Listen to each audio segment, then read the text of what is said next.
এক সময়ের জনপ্রিয় নায়ক বাপ্পারাজ দীর্ঘদিন ধরে অভিনয়ের বাইরে ছিলেন।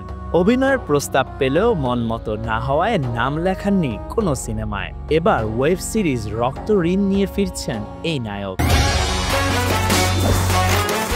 রবিবার সিরিজটির এক ঝলক ফেসবুকে শেয়ার করে ভক্তদের জানিয়েছেন এই নায়ক। বাপ্পার পোস্ট করা ক্যারেক্টার টিজারে শুরুতেই দেখা যায় একটি দরজা খুলে যায়, ভেতর থেকে ভেসে আসে প্রেমের সমাধি শিরোনামের গানটি। পাশে একটি চায়ের কাপ থেকে ধোঁয়া উঠছে, পাশে রাখা একটি পিস্তল।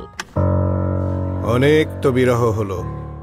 জানা যায় তার পরিচয় সায়েম জব্বার। পেছন থেকে দেখা যায় এই সায়েম একটি লেজার লাইট ধরে আছেন সামনের বোর্ডে। সেখানে পত্রিকার খবরগুলো সাঁটানো। পরে শোনা যায় সেই পুলিশ কর্মকর্তার কণ্ঠ, এই হাফিজ বন্ধ করো, অনেক তো বিরহ হলো, এবার একটু অ্যাকশন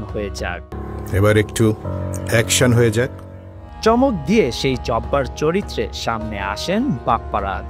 ক্যারেক্টার টিজারে সংলাপ দেখে বোঝা যায় ক্রাইম থ্রিলার কোনো গল্প, যেখানে একের পর এক ঘটনাক্রমে খুন হয় চিকিৎসকেরা। কেন এই রহস্যজনক খুন, সেটাই পুলিশ হয়ে বের করবেন বাপ্পারাজ। এই নায়কের সংলাপে সেটা পরিষ্কার হয়, শোনো হাফিজ, সব ক্রাইমের একটা হোল থাকে, আমাদের কাজ সেই অপরাধের ফুটোটা বের করা। সবাই পায় না, সবাইকে দিয়ে সব কাজ হয় না হাফিজ। উল্লেখ্য, দীর্ঘ ৮ বছর পর অভিনয়ে ফিরছেন বাপ্পারাজ। Khandakar Ishtiaq, news now 24। সবাইকে দিয়ে সব কাজ হয় না হাফিজ।